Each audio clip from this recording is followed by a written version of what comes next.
Hello साथियों, नमस्कार साथियों, आपका रोजगार आईटीआई अवधेश में स्वागत है। साथियों, आज की क्लास में हम बात करने वाले हैं आईटीआई फर्स्ट ईयर इलेक्ट्रीशियन का जो है प्रीवियस ईयर का पेपर। आप सभी साथियों यहाँ पर देख सकते हो, इलेक्ट्रीशियन फर्स्ट ईयर 2 सितंबर 2024 के डेट में पूछा गया पेपर है। आप लोगों को बता दें, ये सीधे तौर पे स्टूडेंट के द्वारा जो है भेजा गया आंसर शीट है। और मैं आपको बता दूं मेरे भाई कि अभी यहाँ पर जो मैं आपको प्रीवियस ईयर का पेपर करा रहा हूँ, आपको भी पता है कि जैसे अगर हम इलेक्ट्रीशियन ट्रेड की ही बात करें तो अलग अलग डेट पे जो है सभी स्टूडेंट का जो है परीक्षा है। ऐसा नहीं है कि एक ही दिन में जो है इलेक्ट्रीशियन का जो है पूर्ण रूप से पेपर समाप्त हो जा रहा है। तो यहाँ पर आपको हम मेन पॉइंट आपको बता दें मेरे भाई, यहाँ पर आपको फायदा क्या हो सकता है जो आपकी जो है प्रीवियस ईयर के पेपर है। तो आपको मैं बता दूं, अभी जब मैंने आपको 1-2 साल का जो है प्रीवियस ईयर पेपर कराया भी, 2023 का भी और 2024 में भी, जो आपके 25 तारीख के डेट में पूछा गया है ना। तो यहाँ पर मैं आपको बताना चाहूँगा मेरे भाई कि ये हमारा जो प्रश्न मैं आप लोगों को करा रहा हूँ, इसमें जो है आप देखेंगे जो मैंने आपको 25 अगस्त के डेट वाला पेपर हल कराया है, उसमें भी आप देखिएगा तो मैक्सिमम प्रश्न जो है आपके रिपीट किए गए हैं। कहने का मतलब यह है कि अब देखा जाए एक ही साल में वही प्रश्न रिपीट किए जा रहे हैं। आप जो है इस पूरे क्लास को देख लीजिएगा और 25 अगस्त के डेट में जो मैंने 2024 का पेपर हल कराया है उसे भी आप देख लीजिएगा। तो देखिएगा दोनों के जो है प्रश्न आपके 10 से 12 प्रश्न जो है वही मैच करेंगे। तो आइए साथियों क्लास को स्टार्ट करते हैं। अभी कुछ स्टूडेंट जो है हमारे पास मैसेज भी किए थे कि सर जो है यहाँ पर कुछ प्रश्न जो है आंसर शीट में जो है गलत दिया है। तो मैं आपको बताना चाहूँगा मेरे भाई, यहाँ पर एनसीईआरटी बोर्ड की तरफ से अगर हम बात करें अगले वर्ष भी क्या 6 प्रश्नों को उन्होंने सही माना था, उत्तर उन्होंने ऑप्शन जो चूज किया था उसी के अकॉर्डिंग जो है नंबर दिया था। और अगर हम बात करें तो यहाँ पर आपत्ति का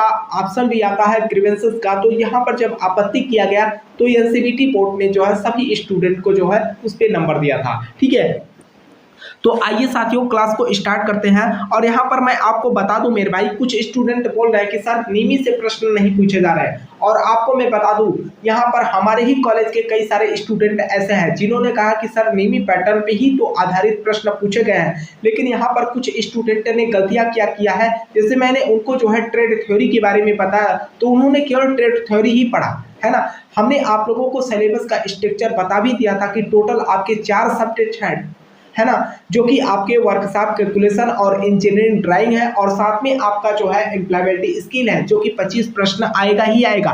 तो आइए साथियों क्लास को स्टार्ट करते हैं। और क्लास को स्टार्ट करने से पहले आप लोगों से एक छोटा सा निवेदन रहेगा मेरे भाई कि जो भी साथी चैनल पे पहली बार हो चैनल को सब्सक्राइब कर लीजिएगा, ताकि आपको जो है आईटीआई से रिलेटेड हर अपडेट की जानकारी मिल सके और आईटीआई की क्लास की नोटिफिकेशन आप तक पहुँच सके। तो यहाँ पर देखिए जो पहला प्रश्न मेरे भाई आपका यहाँ पर पूछ रखा है कि मेगर को निष्क्रिय रखने पर सूचक स्केल पर कहीं भी क्यों रहता है, कहीं भी क्यों रहता है।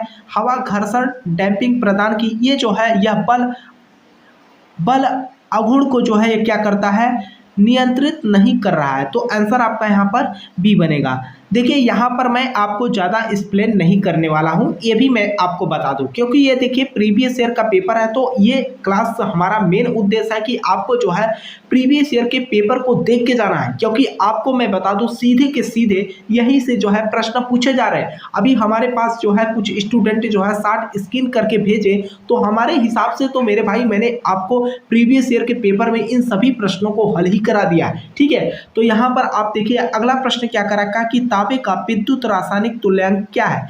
तांबे का विद्युत रासायनिक तुल्यांक की अगर मैं बात करूं तो 0.329 है ना। तो आंसर आपका यहाँ पर बी बनेगा। देखिए अगला प्रश्न आप लोगों का यहाँ पर क्या कर रखा है, अगला प्रश्न कर रखा है कि कौन सा पदार्थ अनुचुंबकीय पदार्थ है। कौन सा पदार्थ अनुचुंबकीय पदार्थ है, ये जो है आपसे पूछ रखा है। अनुचुंबकीय पदार्थ की अगर मैं बात करूं यहाँ पर, तो यहाँ पर अगर हम आंसर की बात करें मेरे भाई तो कौन सा पदार्थ अनुचुंबकीय पदार्थ है, तो आपका तांबा हो जाएगा। ठीक है, तो आंसर आपका यहाँ पर ए बन जाएगा।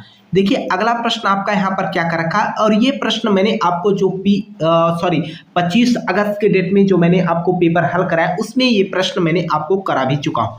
कर रखा कि चित्र में दिखाए गए अनुसार संट प्रतिरोध सामग्री का नाम क्या है। इसका जो है आपसे नाम पूछ रखा है, तो इसका नाम क्या है, नील। ठीक है, तो आंसर आपका ये सी बनेगा। देखिए अगला प्रश्न आपका यहाँ पर क्या कर रखा है, और ये प्रश्न मेरे भाई मैंने आपको ऑलरेडी करा भी चुका हूँ, नीमी पैटर्न में भी मैंने आपको ये हल कराया है। भारत में सिंगल फेज घरेलू आपूर्ति के लिए रेटेड एसी वोल्टेज कितना होता है, तो 240 वोल्ट होता है। तो आंसर आपका यहाँ पर सी बनेगा। आइए अगले प्रश्न पे बात करते हैं। तो देखिए आपका अगला प्रश्न यहाँ पर क्या कर रखा है, देखिए यहाँ पर अगला प्रश्न कर रखा है कि चित्र में दिखाए गए अनुसार ट्रांसफार्मर का नाम क्या है। ये जो आपको यहाँ पर ट्रांसफार्मर का चित्र दिखाया गया है, इसका जो है आपको नाम बताना है कि ये जो है कौन सा ट्रांसफार्मर है। तो ये जो ट्रांसफार्मर है आपका कोर प्रकार का क्या ट्रांसफार्मर है। तो आंसर आपका यहाँ पर डी बनेगा। देखिए अगला प्रश्न आपका यहाँ पर क्या पूछ रखा है, कर रखा है कि यदि एक सेल को समांतर संयोजन परपथ में विपरीत ध्रुवता से जोड़ दिया जाए तो क्या प्रभाव होगा। यदि एक सेल को समांतर संयोजन परपथ में विपरीत ध्रुवता से जोड़ दिया जाए तो क्या प्रभाव होगा। तो इसमें जो है लघुपतन यानी कि आपका शॉर्ट सर्किट की बात की गई है। तो आंसर आपका यहाँ पर ए बन जाएगा। देखिए अगला प्रश्न आपका यहाँ पर क्या कर रखा है, इंसुलेटेड कंडक्टर के इंसुलेशन पर अतिरिक्त आवरण का उद्देश्य क्या है। इंसुलेटेड कंडक्टर के इंसुलेशन पर अतिरिक्त आवरण का उद्देश्य क्या होता है। तो ये जो है आपका परावैद्युत शक्ति बढ़ाने के लिए, क्या परावैद्युत शक्ति बढ़ाने के लिए। तो आंसर आपका यहाँ पर बी बन जाएगा। देखिए आपका अगला प्रश्न यहाँ पर क्या कर रखा है, अगला प्रश्न कर रखा है कि डीसी श्रृंखला एमसीबी का अनुप्रयोग कौन सा है। डीसी श्रृंखला या एमसीबी का अनुप्रयोग कौन सा है, वातानुकूलन, सिंक्रोनस मोटर, ये लोकोमोटिव जो होता है आपका, इसमें हम उपयोग करते हैं। तो आंसर आपका सी बनेगा। देखिए अगला प्रश्न आपका यहाँ पर क्या पूछ रखा है, वेरी वेरी इंपॉर्टेंट प्रश्न है मेरे भाई कि आईसीडीपी मुख्य स्विच का उपयोग कहाँ किया जाता है। आईसीडीपी मुख्य स्विच का हम उपयोग जो करते हैं वह हम कहाँ करते हैं, सिंगल फेज घरेलू स्थापना में। ठीक है, तो आंसर आपका यहाँ पर क्या, ये आंसर आपका यहाँ पर डी बन जाएगा। ठीक है, तो आइए अगले प्रश्न पे बात करते हैं। तो देखिए अगला प्रश्न, हाँ मैं आप लोगों से बोलना चाहूँगा कि अगर आपको किसी भी प्रश्न को लेकर कोई डाउट होता है तो आप नीचे कमेंट बॉक्स में जरूर कमेंट कीजिएगा। ठीक है, और साथ में जो भी साथी चैनल पे पहली बार हो चैनल को सब्सक्राइब कर लेना मेरे भाई, ताकि आपको हर अपडेट की जानकारी मिल सके। यहाँ पर देखिए कर रखा कि सीसा अम्ल बैटरी का विशिष्ट घनत्व मापने हेतु कौन से उपकरण का प्रयोग किया जाता है। सीसा अम्ल बैटरी का विशिष्ट घनत्व मापने हेतु कौन से उपकरण का प्रयोग किया जाता है। तो कौन से उपकरण का प्रयोग किया जाता है, तो इसमें जो है हाइड्रोमीटर का उपयोग करते हैं। तो आंसर आपका यहाँ पर डी बन जाएगा। ठीक, देखिए आपका अगला प्रश्न यहाँ पर क्या कर रखा है, अगला प्रश्न कर रखा है कि कुकिंग रेंज का हीटिंग तत्व बनाने के लिए किस सामग्री का उपयोग किया जाता है। कुकिंग रेंज का हीटिंग तत्व बनाने के लिए किस सामग्री का उपयोग किया जाता है। तो इसमें हम किसका करते हैं, नाइक्रोम का करते हैं। तो आंसर आपका यहाँ पर डी बनेगा। देखिए आपका अगला प्रश्न यहाँ पर क्या कर रखा है कि व्हीट स्टोन ब्रिज में संतुलन की स्थिति में गैल्वेनोमीटर की रीडिंग क्या है। व्हीट स्टोन ब्रिज में संतुलन की स्थिति में गैल्वेनोमीटर की जो रीडिंग होता है आपका शून्य विक्षेपण होता है। ठीक है, तो आंसर आपका सी बन जाएगा। देखिए अगला प्रश्न आपका मेरे भाई यहाँ पर क्या कर रखा है, कर रखा है कि गतिशील कुंडल उपकरण में अवमंदन बल की आवश्यकता क्यों होती है। गतिशील कुंडल उपकरण में अवमंदन बल की आवश्यकता क्यों होती है, ये जो है आपसे पूछ रखे हैं। तो ये जो है सुई को अंतिम मान पर स्थिति के लिए। ठीक है, तो आंसर आपका यहाँ पर ए बन जाएगा। देखिए अगला प्रश्न आपका यहाँ पर क्या कर रखा है, पीपीई की गुणवत्ता के लिए किन मापदंडों को पूरा किया जाना चाहिए।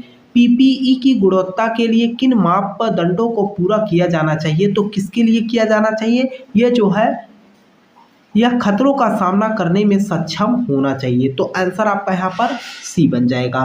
देखिए अगला प्रश्न आपका यहाँ पर क्या कर रखा है कि माइक्रोवेव ओवन में मैग्नेट्रॉन ट्यूब का क्या कार्य है। तो यहाँ पर ट्यूब का नाम पूछ रखा है, ये क्या करता है, दोलन और खाना पकाने की आवृत्ति उत्पन्न करने के लिए उपयोग किया जाता है। तो आंसर आपका यहाँ पर डी बनेगा।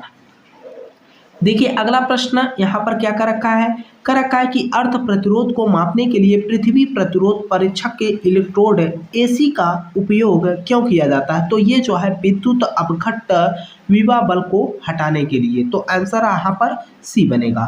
देखिए अगला प्रश्न आपका क्या कर रखा है, कर रखा है कि यदि लाइन वोल्टेज VL है और लाइन करंट IL है तो तीन फेज प्रतिक्रियाशील शक्ति PR ज्ञात करने का जो सूत्र है यहाँ पर, ठीक है, पावर फैक्टर या हम कह सकते हैं यहाँ पर PR जो है पूछ रखा है, PR बराबर होता है √3 VL IL sin थीटा। तो आंसर आपका यहाँ पर ए बनेगा।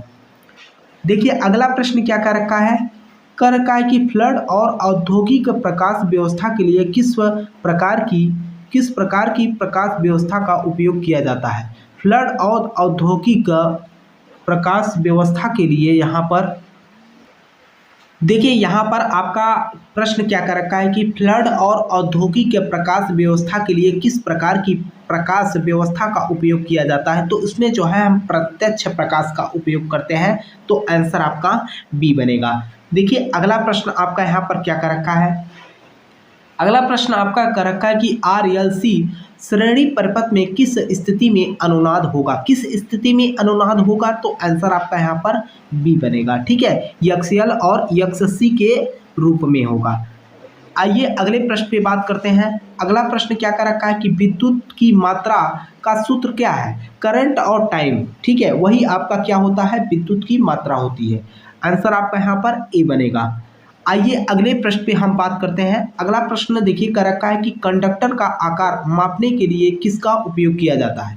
कंडक्टर का आकार मापने के लिए किसका उपयोग किया जाता है? तो किसका उपयोग किया जाता है? इसमें स्टैंडर्ड वायर का उपयोग किया जाता है। तो आंसर आपका यहाँ पर डी बनेगा, ठीक। आइए अगले प्रश्न पे हम बात करते हैं। देखिए यहाँ पर अगला प्रश्न आपका यहाँ पर क्या कर रखा है। देखिए मेरे भाई मैं आपको बोलना चाहूँगा जो आप लोगों का प्रीवियस ईयर का पेपर है उसको आप वेरी वेरी इंपॉर्टेंट समझिए, क्योंकि मैं देख रहा हूँ कि प्रीवियस ईयर के पेपर को जो है बहुत ज़्यादा रिपीट किया जा रहा है प्रश्न, और साथ में आपके नेमी पैटर्न से भी प्रश्न पूछे जा रहे हैं। देखिए जो स्टूडेंट पेपर दे के आ रहे हैं और साथ में जो PDF हमने प्रोवाइड किया है, अगर वहां से प्रश्न आ रहे हैं तो स्टूडेंट सीधे तौर पे उसके बारे में बता भी रहे हैं कि हाँ सर जो आपने मटेरियल दिया था उसी मटेरियल में से सारे जो है प्रश्न पूछे जा रहे हैं, और साथ में जो आपने प्रीवियस ईयर का पेपर ऑनलाइन क्लास कराई है उसमें से जो है बहुत ज़्यादा प्रश्न मैच कर रहे थे, ठीक है। कुछ स्टूडेंट जो है, एक दो स्टूडेंट जो है मैसेज किए थे कि सर जो है हमारा जो है पेपर आपने जो पढ़ाया था वो नहीं आया, या आपने जो PDF दिया था वो नहीं आया। तो मैं आपको सीधे तौर पे एक लाइन में बोलना चाहूँगा कि आपने सही ढंग से आपने न तो नेमी पैटर्न पढ़ा है न तो प्रीवियस ईयर का पेपर पढ़ा है। बस कुछ स्टूडेंट ऐसे हैं जो चित्र वाले प्रश्न हैं उनके माइंड में वो छपा हुआ है, तो वही चित्र जो है बोल रहे हैं कि ये आया है बाकी नहीं आया है।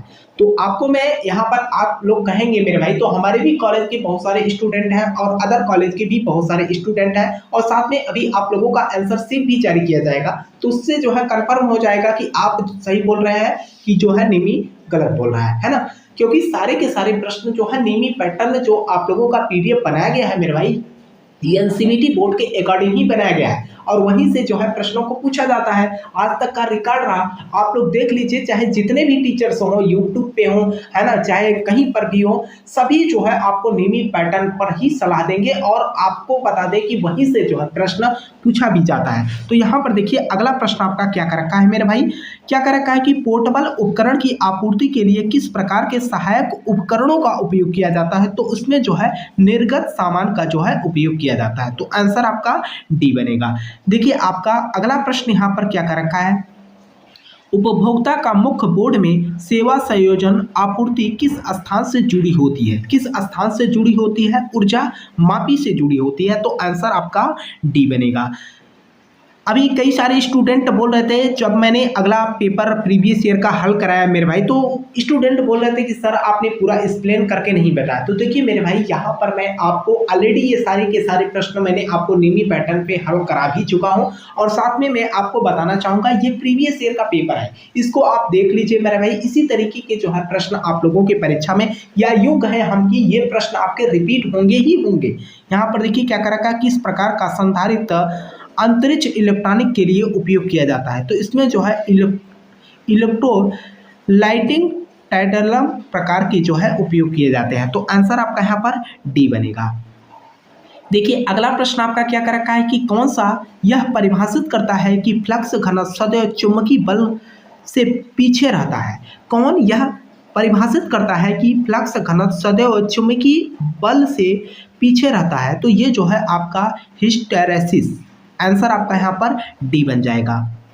देखिए अगला प्रश्न आपका यहाँ पर क्या कर रखा है, कि यह संधारित्र में प्लेटों की दूरी कम कर दी जाए तो धारिता के मान में क्या परिवर्तन होगा? धारिता के मान में क्या परिवर्तन होगा? तो ये जो है बढ़ेगा। तो आंसर आपका यहाँ पर क्या हो जाएगा? सी बन जाएगा।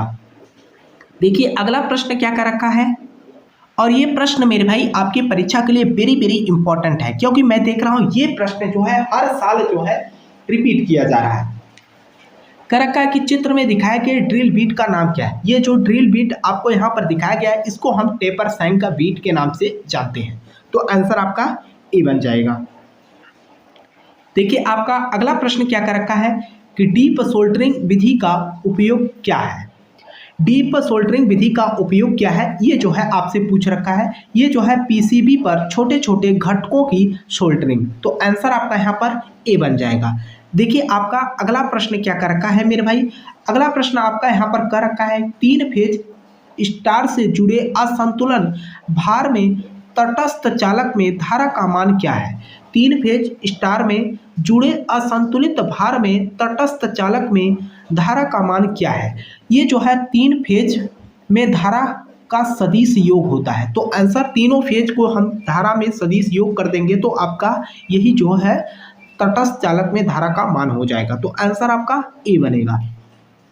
देखिए आगे का प्रश्न क्या कर रखा है, आगे का प्रश्न कर रखा है कि एक आदर्श ट्रांसफार्मर में प्राथमिक वोल्टेज E1 V1 है और द्वितीयक वोल्टेज E2 और V2 है के बीच क्या संबंध दर्शा रहा है? ये जो आपको चित्र को देखकर जो है बताना है कि इसमें जो है कौन सा संबंध जो है दर्शा रहा है। तो यहाँ पर जो है E1 जो है V1 के बराबर है और E2 जो है V2 के बराबर है। तो आंसर आपका यहाँ पर क्या डी बन जाएगा। देखिए आपका अगला प्रश्न यहाँ पर क्या कर रखा है, अगला प्रश्न कर रखा है कि 1 ओम से 1 मेगा ओम रेंज प्रतिरोध को मापने के लिए किस विधि का उपयोग किया जाता है? तो इसमें जो है हम व्हीटस्टोन ब्रिज विधि का उपयोग करते हैं। तो आंसर आपका डी बन जाएगा। देखिए आपका अगला प्रश्न यहाँ पर क्या कर रखा है, देखिए यहाँ पर अगला प्रश्न आपका कर रखा है कि कौन सी विद्युत मात्रा मल्टीमीटर द्वारा सीधे मापने में असमर्थ है? ये प्रश्न मैंने आपको करा भी चुका हूँ, ये पावर है ना। तो आंसर आपका यहाँ पर बी बन जाएगा। देखिए अगला प्रश्न क्या कर रखा है, देखिए मेरे भाई अगला प्रश्न आपका यहाँ पर क्या कर रखा है, अगला प्रश्न आपका यहाँ पर कर रखा है कि चित्र में दिखाए गए सर्किट में किस प्रकार का स्विच प्रयोग किया गया है? यहाँ पर जो चित्र दिखाया गया है इसमें किस प्रकार का सर्किट का उपयोग किया गया है? ये प्रश्न मैंने आप लोगों को करा भी चुका हूँ मेरे भाई। ये जो है आपका 2 वे स्विच को दिखाया गया है, क्या 2 वे स्विच को। तो आंसर आपका यहाँ पर सी बन जाएगा। यहाँ पर आप देख सकते हो मेरा भाई 2 वे स्विच को जो है यहाँ पर दिखाया गया है। आइए अगले प्रश्न पे बात करते हैं। देखिए यहाँ पर अगला प्रश्न आपका क्या कर रखा है कि चित्र में दिखाए अनुसार प्रतीक का नाम क्या है? चित्र में दिखाए अनुसार प्रतीक का जो है आपसे नाम पूछ रखा है। तो ये जो आपका प्रतीक है मेरे भाई यह बहुस्थिति एकल ध्रुव स्विच को जो है दिखाया गया है। तो आंसर आपका बी बन जाएगा। देखिए आपका अगला प्रश्न यहाँ पर क्या कर रखा है, कर रखा है कि डेल्टा से जुड़े सिस्टम में लाइन करंट IL और फेज करंट IP के बीच क्या संबंध होता है? ये मेरे भाई मैंने आपको तीसरी चौथी बार करा रहा हूँ। IL बराबर √3 होता है। तो आंसर आपका यहाँ पर ए बन जाएगा। आइए अगले प्रश्न पे बात किया जाए। देखिए यहाँ पर प्रश्न क्या कह रखा है कि यदि तापमान में वृद्धि के साथ प्रतिरोधक का प्रतिरोध मान बढ़ता है तो प्रतिरोधक का नाम क्या होगा? तो इसको हम क्या कहते हैं, सेंसिस्टर कहते हैं। तो आंसर आपका यहाँ पर क्या हो जाएगा, बी बन जाएगा। आइए अगले प्रश्न पे बात करते हैं। तो अगला प्रश्न आपका कर रखा है कि यदि 2 सिंगल फेज ट्रांसफार्मर समांतर में जुड़े हों तो कौन सी शर्त पूरी होनी चाहिए? यदि 2 सिंगल फेज ट्रांसफार्मर समांतर में जुड़े हो तो कौन सी शर्त पूरी होनी चाहिए? कौन सी पूरी होनी चाहिए? तो समान ध्रुवीयता जो है पूरी होनी चाहिए। तो आंसर आपका यहाँ पर डी बन जाएगा। देखिए मेरे भाई, मैंने आप लोगों को ये भी बताया था कि आपका जो ट्रेड थ्योरी है उससे 38 प्रश्न आएगा और साथ में आपके 6 प्रश्न वर्कशॉप कैलकुलेशन और 6 प्रश्न जो है आपके ड्राइंग से पूछे जाएंगे। अगर आप टोटल मिलाएंगे तो ट्रेड थ्योरी जो है आपके 50 प्रश्न के 50 क्वेश्चन के जो है पूछे जाते हैं। टोटल नंबर आपके 100 नंबर का होता है। यहाँ पर देखिए अगला प्रश्न आपका, अब देखिए यहाँ पर हम 6 प्रश्न वर्कशॉप कैलकुलेशन एंड साइंस से रिलेटेड प्रश्न को हल करेंगे और ये जो है आपके 2024 2 सितंबर के डेट में पूछा गया प्रश्न है। 0.01 का वर्ग क्या है? तो वर्ग क्या है, इसका डबल लग जाएगा। अगर यहाँ पर 0.01 है तो इसका जो है आपस में 2 बार अगर आप गुणा कर दो मेरे भाई तो जो मान आएगा, अब दो अंक के बाद जो है दशमलव है तो यहाँ पर हम 4 अंक के बाद दशमलव लगा देंगे, है ना। तो आंसर आप ढूंढ लीजिए कि कौन बनेगा, ए बन जाएगा। ठीक है, आइए अगले प्रश्न पे बात करते हैं। देखिए यहाँ पर अगला प्रश्न आपका क्या कर रखा है कि एक आयत का परिमाप क्या होगा यदि लंबाई और चौड़ाई 20 और 18 सेंटीमीटर है। तो ये आपका कितना हो जाएगा, 20 और आयत का परिमाप पूछ रखा है मेरे भाई। अगर हम आयत की परिमाप की बात करें, यहाँ पर आयत की परिमाप का फार्मूला तो आपको पता ही होगा, 2 कोष्टक में a प्लस बी। ठीक है, यहाँ पर हम लंबाई और चौड़ाई का योग करके 2 से अगर हम गुणा कर देंगे तो वही आपका आंसर बन जाएगा। तो यहाँ पर 38 हो जाएगा, 38 दूना कितना होता है, 76 होता है। तो आंसर आपका यहाँ पर ए बन जाएगा। ठीक है, यहाँ पर आप रख लीजिए मेरे भाई, यहाँ पर 20 प्लस 18 हो जाएगा, है ना। तो जब इसको हल करेंगे तो आपका आंसर ए बन जाएगा। देखिए अगला प्रश्न यहाँ पर क्या कर रखा है, यम के एस प्रणाली में यम अक्षर क्या दर्शाता है। अब देखिए यम के ही बारे में बात नहीं करेंगे, यहाँ पर पूछ सकता था के क्या दर्शा रहा है, यस क्या दर्शा रहा है। अगर हम यम की बात करेंगे तो ये मीटर को दर्शा रहा है, तो आंसर आपका यहाँ पर बी बनेगा। लेकिन यहाँ पर के पूछ लेता तो यहाँ पर के क्या दर्शा रहा है, किलोग्राम दर्शा रहा है। यस क्या दर्शा रहा है, सेकंड दर्शा रहा है, समय। ठीक है, तो आंसर यहाँ पर बी बनेगा। देखिए अगला प्रश्न आपका क्या कर रखा है, कह रखा है कि द्वितीयक ऑर्डर लीवर का कौन सा उदाहरण है। द्वितीय ऑर्डर लीवर का कौन सा उदाहरण है, तो बोतल ओपनर। बोतल ओपनर जो होता है उसे हम क्या द्वितीय ऑर्डर लीवर का एग्जाम्पल देते हैं। आंसर आपका सी बनेगा। देखिए अगला प्रश्न क्या कर रखा है, इकाइयों की प्रणाली के 2 प्रकार कौन से हैं, गुरुत्वाकर्षण और गैर, ये जो है मौलिक और व्युत्पन्न। आंसर आपका यहाँ पर बी बन जाएगा। देखिए अगला प्रश्न आपका यहाँ पर क्या कर रखा है, इसको मेरे भाई तो सभी कर ले जाएंगे। 0.0000659 दशमलव को भिन्न में बदलने की बात की गई है। तो दशमलव को भिन्न में बदलने के लिए हम क्या करते हैं, दशमलव को जो है हटा देंगे। तो यहाँ पर देखिए 0.000 और 659 है ना। तो यहाँ पर आप देखिए कितने अंक के बाद दशमलव है, 1 2 3 4 5 6। तो यहाँ पर जब हम 0 बढ़ाएंगे 1 2 3 4 5, ठीक है, तो 6 देख लीजिए आंसर क्या बन जाएगा आपका, यहाँ पर आंसर आपका डी बन जाएगा। आइए अगले प्रश्न पे बात करते हैं। और मैंने आप लोगों को बताया भी था मेरे भाई कि 6 प्रश्न आपके वर्कशॉप कैलकुलेशन से, तो 6 ही प्रश्न आपके इंजीनियरिंग ड्राइंग से पूछे जाएंगे। आप यहाँ पर देखिए इंजीनियरिंग ड्राइंग के प्रश्न अगले वर्ष में क्या पूछे गए थे। कह रखा है कि सामग्री के पारंपरिक प्रतीक को पहचाने। ये जो आपके प्रतीक दिखाए गए हैं, इस प्रतीक का जो है आपको नाम बताना है। अगर इस प्रतीक की मैं बात करूँ तो ये जो है आपको ठोस के सिंबल को यहाँ पर दिखाया गया है। तो आंसर आपका यहाँ पर ए बन जाएगा। देखिए आपका अगला प्रश्न यहाँ पर क्या कर रखा है कि आईएस मानक के अनुसार कौन सा ड्राइंग आयाम सही है। आईएस मानक के अनुसार कौन सा ड्राइंग आयाम जो है यहाँ पर सही दिखाया गया है। तो सबसे पहले तो चित्र को देखते हैं और इसको जो है आप ध्यान से देखिएगा तो इसमें आपको समझ में आ जाएगा कि कौन सा ड्राइंग इसमें सही दिखाया गया है। तो यहाँ पर जो है सभी मानक और माप यहाँ पर सही दिखाए गए हैं। तो आंसर आपका यहाँ पर सी बनेगा। देखिए अगला प्रश्न यहाँ पर क्या कर रखा है, अगला प्रश्न आपसे यहाँ पर कह रखा है कि A4 शीट का ट्रिम किया हुआ आकार क्या होता है। तो आकार जो होता है आपका 210 × 297। तो आंसर आपका यहाँ पर ए बन जाएगा। इसको रट लेना मेरे भाई। देखिए इस प्रश्न को तो मेरे भाई मैंने आपको कई बार हल करा चुका हूँ। चित्र में दिखाए गए उपकरण का नाम की पहचान करें। ये क्या है आपका, ये तो चांदा है। है ना, आप लोग बचपन से ही इसका उपयोग करते चले आ रहे हैं, तो इसका नाम क्या है, चांदा है। तो आंसर आपका यहाँ पर ए बनेगा।